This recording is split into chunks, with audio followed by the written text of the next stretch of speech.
Saludos, en este video vamos a revisar el tema de la jerarquía normativa en cuanto a las normas que aplican en la legislación petrolera en Colombia. Lo primero que debemos revisar es el tema de los estatutos de dominio. El Código Fiscal de 1873, antes de esta fecha en Colombia todavía se tenía la lógica de la colonia, donde si alguien compraba un terreno, era dueño de todo ese terreno hasta el centro de la tierra. Con este Código Fiscal de 1873 se le puso un muro legal a esta concepción de la propiedad total del suelo y del subsuelo. Desde ese momento el Estado pues ya indicó que cualquier mina o yacimiento que no hubiera sido legalmente adjudicado a un particular le pertenecería al Estado. En este año de 1873 se marca la separación definitiva entre los conceptos de suelo y subsuelo.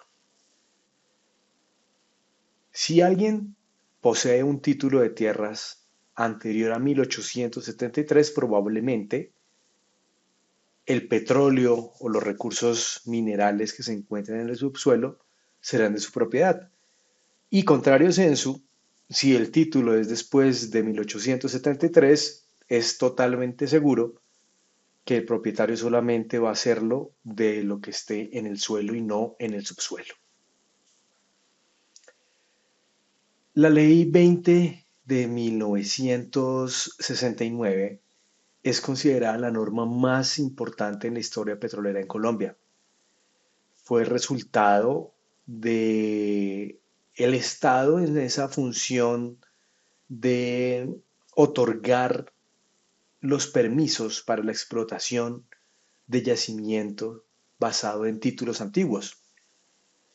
¿Qué implicó esto? La reafirmación del dominio, es decir, esta ley dictó que todos los hidrocarburos que están en Colombia o que se pudieran descubrir en Colombia pertenecen a la nación.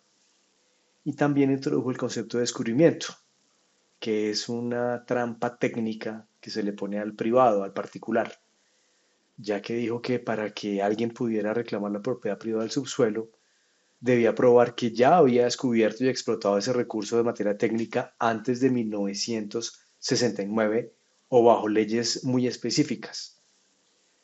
En este caso, si el petróleo estaba ahí, pero nadie lo había visto o lo había certificado técnicamente, pasaba a ser automáticamente del Estado.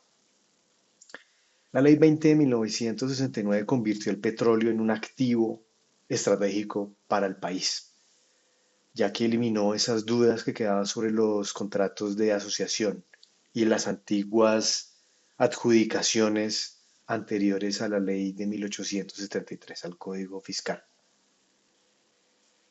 ¿Por qué es tan importante esta normatividad en cuanto a la ingeniería de petróleos? Primero, pues está el concepto de la seguridad de la reserva, que pues, ustedes ya deben conocer muy bien eso, y es que cuando se calculan las reservas de un bloque, P1, P2 y P3, la ley 20 de 1969 es la que asegura que el único interlocutor para reportar esas reservas es la Agencia Nacional de Hidrocarburos o pues el que haya sido designado para tal labor por parte del Estado. Esto implica que no tienen que lidiar con un montón de dueños del subsuelo, porque pues no existen, y lo que va a redundar en la simplificación de la planeación de la infraestructura, tanto de oleoductos como todas las facilidades necesarias para la explotación del crudo. Y por otro lado tenemos el concepto de yacimiento descubierto. Ustedes pues van a certificar el descubrimiento mediante un pozo exploratorio. Legalmente, bajo la ley 20 de 1969, ese acto técnico de descubrir consolida la propiedad del Estado sobre el volumen de control. Ustedes no solo encuentran el crudo, sino que también están activando el dominio estatal sobre esa riqueza que antes era una expectativa para el Estado, ya que pues no estaba descubierto, por lo tanto el Estado no sabía que tenía esa riqueza. Hay un tema muy importante, o un caso más bien importante, y es la reversión de la concesión de mares. Eso salió desde que estaba en, en operación tanto como parte como juez Ecopetrol. Esto fue antes de la ley 69 e inspiró leyes, por ejemplo, en 1951, cuando ocurrió que la Tropical Oil Company, donde hoy está Barranca Bermeja, empezó a ejercer una concesión. En ese momento, perdón, en 1951 la concesión volvió al Estado. Salió de la Tropical Oil Company a, en ese momento, Ecopetrol. ¿Esto qué implicó? Que las concesiones petroleras son temporales. El particular pone la ingeniería y el capital, saca un provecho al extraer el crudo, pero al final el campo y toda la infraestructura se revierten al dueño del subsuelo, que ¿quién es? Pues el Estado. La ley 20 de 1969 blindó este proceso para que no hubieran más reclamos perpetuos de privados, es decir, para que ningún particular que explote un pozo petrolero solicite a perpetuidad la explotación. También el caso de los derechos adquiridos, donde familias con títulos de 1860 demandaron al Estado porque pues perforó de su propiedad. El resultado de esos litigios es que la Corte se basaba en lo que ustedes pueden ver en esta diapositiva, donde el particular no había probado que había petróleo y que lo había explotado antes de 1969. Entonces ese descubrimiento es nuevo y por lo tanto le pertenece a la nación.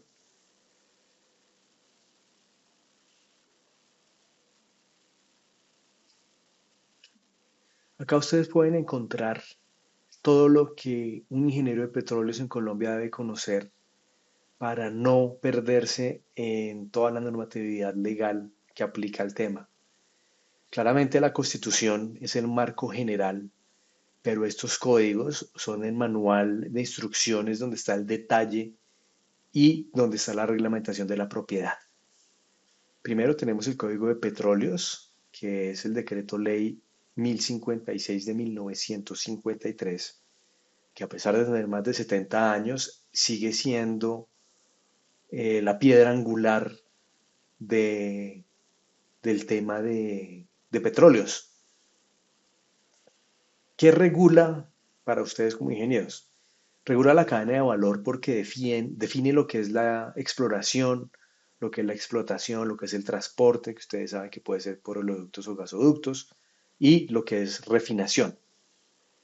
También regula el tema de la seguridad y la parte técnica porque establece que las operaciones deben hacerse bajo normas de ingeniería aceptadas internacionalmente para que no se desperdicien recursos. Y también regula el tema de las servidumbres petroleras. Esto es crítico en el ejercicio, en el campo. Este código les da el poder legal para pasar una tubería o construir una vía en predios privados, claramente después de haber pagado la indemnización al propietario de esos predios. Aquí debo ser insistente y enfático en que recuerden que esa indemnización que se le paga al dueño de los predios no es por el subsuelo porque él no es dueño del subsuelo, sino por la infraestructura que se va a hacer en la superficie de la cual sí es dueño, ¿no? Si no existiera esto de las servidumbres petroleras, sería casi que imposible hacer las operaciones relacionadas con el movimiento y la extracción de los recursos petroleros. La Corte Suprema de Justicia ha ratificado el Código de Petróleos como una norma especial, lo que significa que en temas de hidrocarburos, esta norma es el código que prima sobre las normas generales de otros códigos. Por otro lado, pues tenemos el Código Civil, los artículos 675 y 712, donde se establecen lo que son los bienes de la Unión y la accesión. Entonces, el artículo 675, que trata el tema de los bienes de la Unión, es antecesor al artículo 111 de la Constitución Política. Y dice, o sí, dice porque todavía existe y es aplicable, que los bienes de la Unión son todas las tierras que están situadas dentro de los límites territoriales y que no tienen algún dueño. Esto refuerza el tema en minas y yacimientos como propiedad del Estado. Y por otro lado tenemos el artículo 712 que trata el tema de la accesión, que en derecho civil es que si alguien es dueño de una cosa, es dueño de lo que esa cosa produce, como los frutos de un árbol. El 712 hace una excepción con el subsuelo. Dice que la propiedad del subsuelo no se extiende a las minas y, por ende, el Estado rompe la regla de accesión para quedarse con el recurso que es proveniente del subsuelo.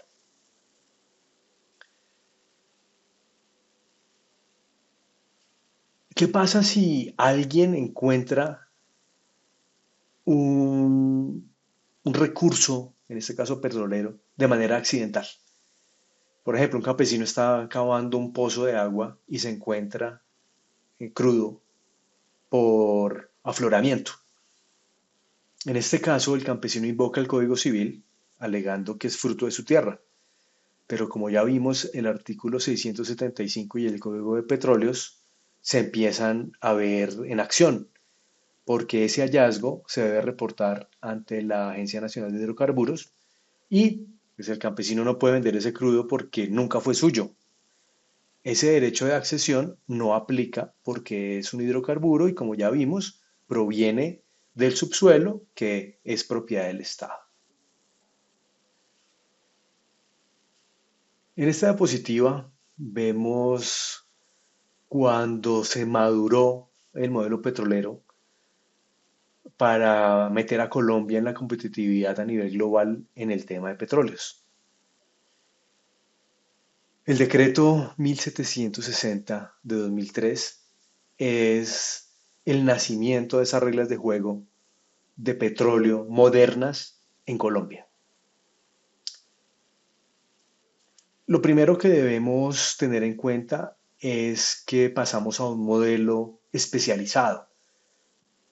Antes de 2003, antes de este decreto, Ecopetrol hacía todo. Ecopetrol exploraba, producía y además Ecopetrol era quien le daba permiso a las multinacionales para entrar a Colombia. Esto que implicaba que había un conflicto de interés, porque pues ¿quién va a querer que su competidor sea también quien le imponga las reglas? Por lo tanto, el gobierno a través de este decreto separó las funciones y puso a Ecopetrol como una operadora y creó la Agencia Nacional de Hidrocarburos como la administradora del tema petrolero. Esto permitió que llegaran cientos de empresas pequeñas y medianas y por lo tanto se disparó la demanda de ingenieros de petróleos en las décadas del 2000 y 2010. La ANH, al ser el administrador, no extrae petróleo. La ANH gestiona el derecho a extraer ese petróleo. Tiene, yo diría que tres funciones principales. La primera es administrar el subsuelo, basándose en el artículo 332 que ya hemos visto anteriormente. Decide qué bloques se ofrecen y bajo qué condiciones se ofrecen. En segundo lugar, también diseña los contratos. Es donde ya se ve una unión entre la ingeniería de petróleos y la economía. Ahí, en esos contratos, tenemos los contratos de exploración y los contratos de producción. Estos son los contratos estándar para descubrir petróleo y para producir, para extraerlo y hacerle todos los procesos iniciales antes de la exportación o de su refinamiento. Y también tiene en ese diseño de contratos la opción de crear convenios de evaluación técnica, que son los TEA. A través de ellos permite a las empresas estudiar un área, hacer sísmica, hacer geología, antes de decidir si se va a firmar un contrato de producción.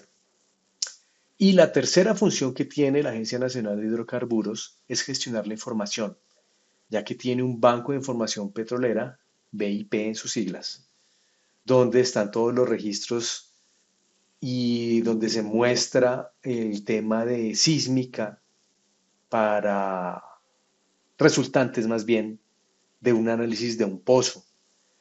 Todos esos análisis que se hacen cuando se hace la exploración pertenecen legalmente a la Agencia Nacional de Hidrocarburos. La sentencia C-621-2023 de la Corte Constitucional avaló esta estructuración.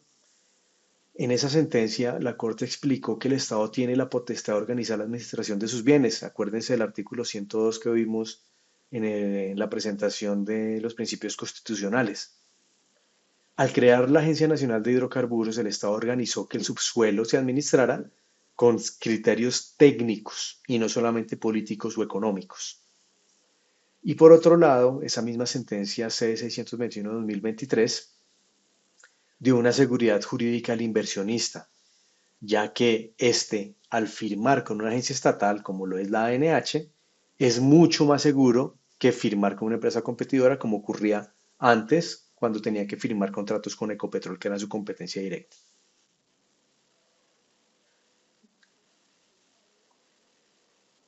La ley 2056 de 2020, que básicamente es un manual de instrucciones sobre cómo se reparte el subsuelo desde el punto de vista económico en Colombia. Esta ley es fundamental porque ustedes deben conocerla para determinar si la comunidad donde se está operando está beneficiada o ignorada por la industria petrolera. El propósito de esta ley es corregir el péndulo, es decir, recordando el tema de reparto de regalías, donde antes de 2011 casi todo quedaba en las regiones productoras, en 2011 se centralizó casi todo en Bogotá. La ley 2056 de 2020 buscó un equilibrio, devolviéndole los recursos a los municipios donde se extrae para mejorar la vida, la parte social de ese territorio. Pero ¿cómo se distribuye la torta? ¿Cómo se distribuye ese tema de las regalías? Hay asignaciones directas, primero. Ese dinero va directamente a los municipios y departamentos donde se está perforando. Gracias a esta ley, las asignaciones subieron del 11 al 25% aproximadamente. Otra manera de distribuir esa torta es la inversión regional, donde con estos recursos se crean fondos para proyectos que impactan y benefician a varios municipios. Por otro lado, también estas regalías se reparten en ciencia, tecnología e innovación. El 10% de la regalía se destinan exclusivamente a estos temas.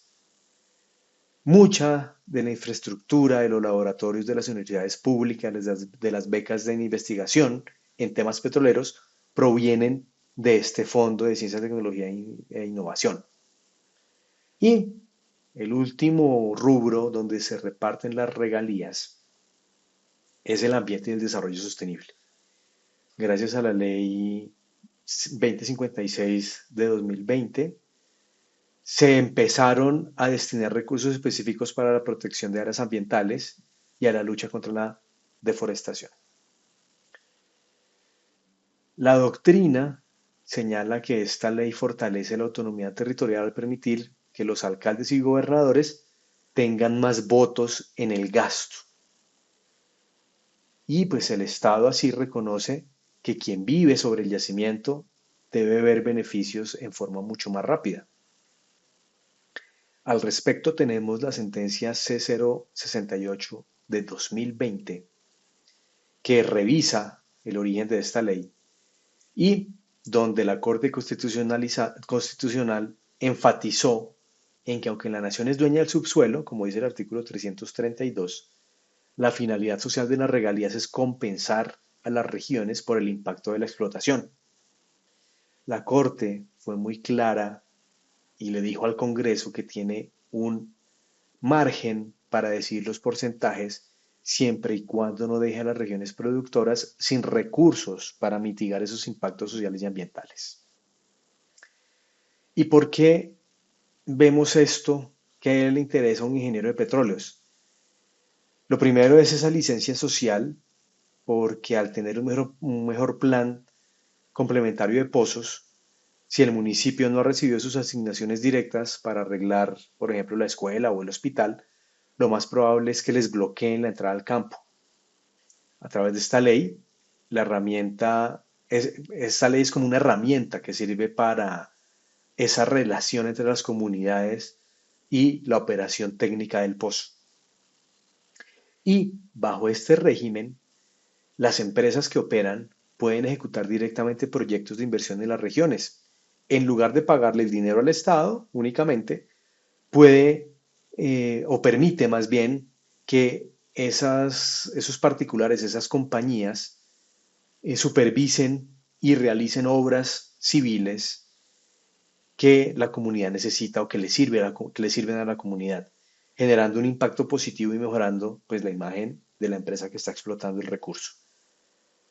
Esto ocurre, por ejemplo, con la inversión en transición energética en el Huila o en Casanare, donde se han patrocinado, gracias a las regalías, las instalaciones de granjas solares o gestionar proyectos de generación de energía híbrida, financiados pues con esos recursos que genera el petróleo.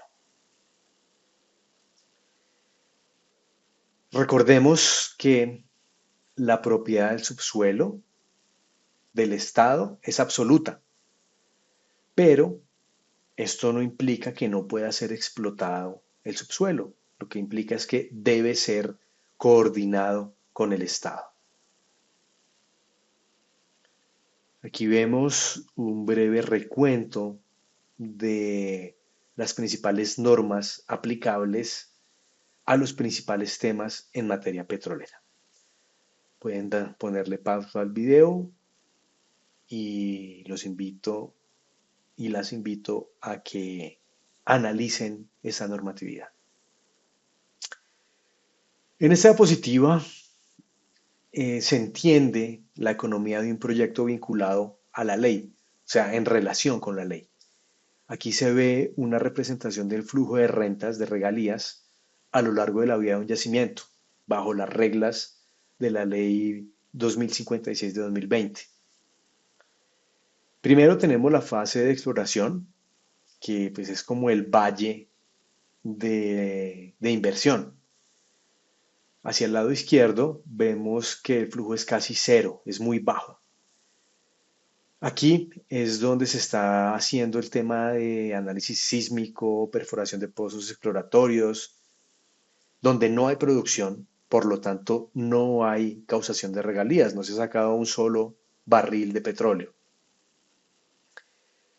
En este momento el Estado no recibe una renta extractiva, no recibe regalías, pero la empresa sí está invirtiendo capital en búsqueda de ese rendimiento futuro. En esta fase la relación con la comunidad es lo más complicado porque aunque ya hay exploración, no se sabe si vaya a haber utilidad, si vaya a haber algún tipo de rendimiento, si vaya a haber petróleo o si lo que se va a encontrar va a tener la calidad necesaria para poder ser comercializado.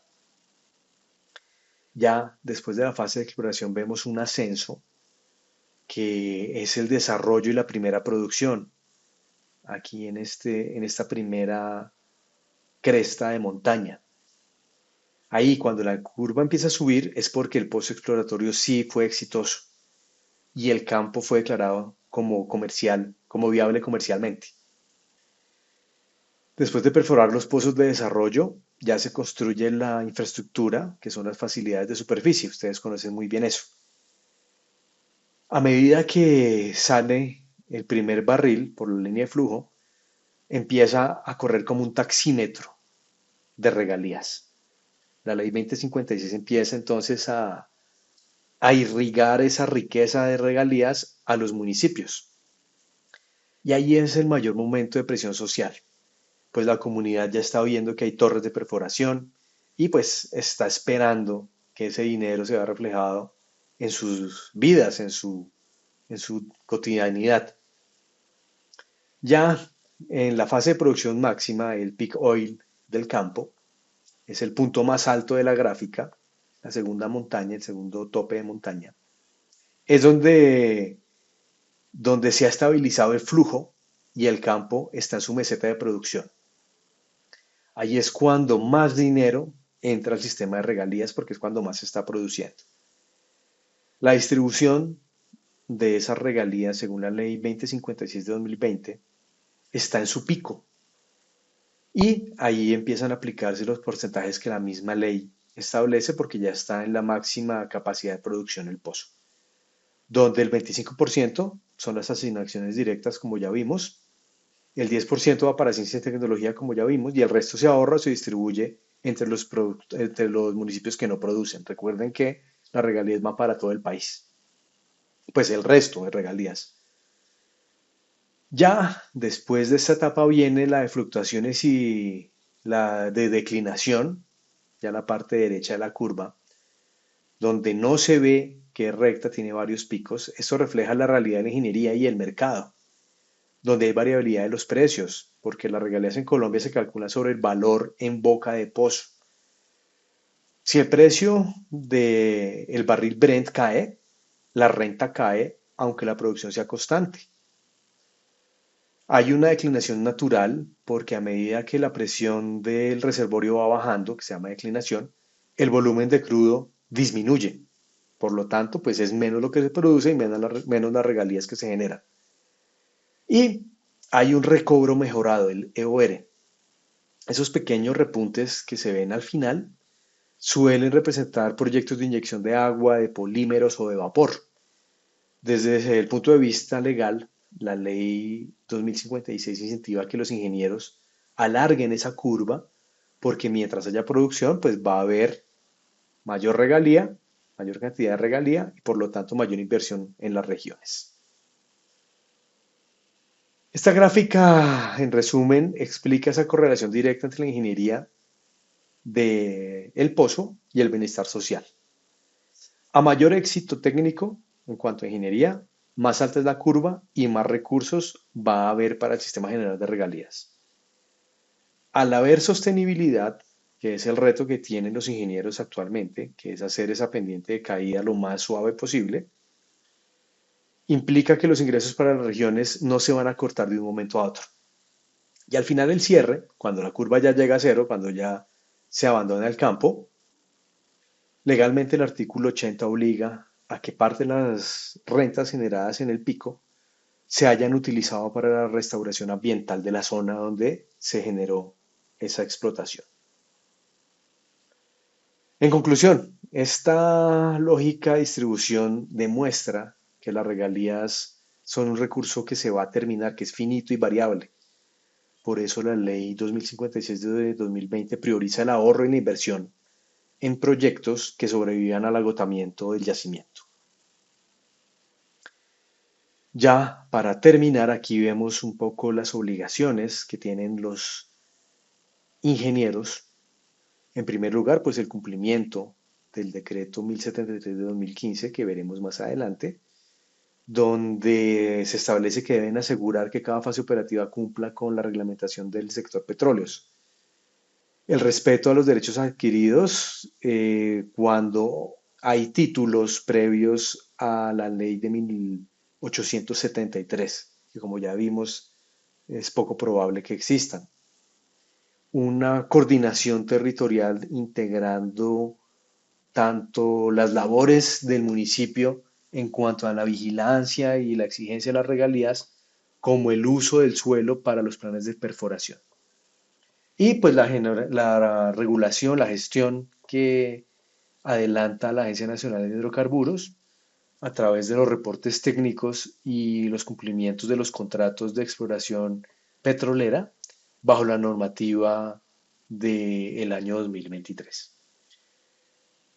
Por ahora no es más, esto simplemente es la parte introductoria y en futuros videos estaremos ahondando en cada una de las normativas aplicables según la etapa de la exploración, perdón, en la etapa de producción o exploración en la que se encuentre y pues según los requisitos o los temas que estemos tratando.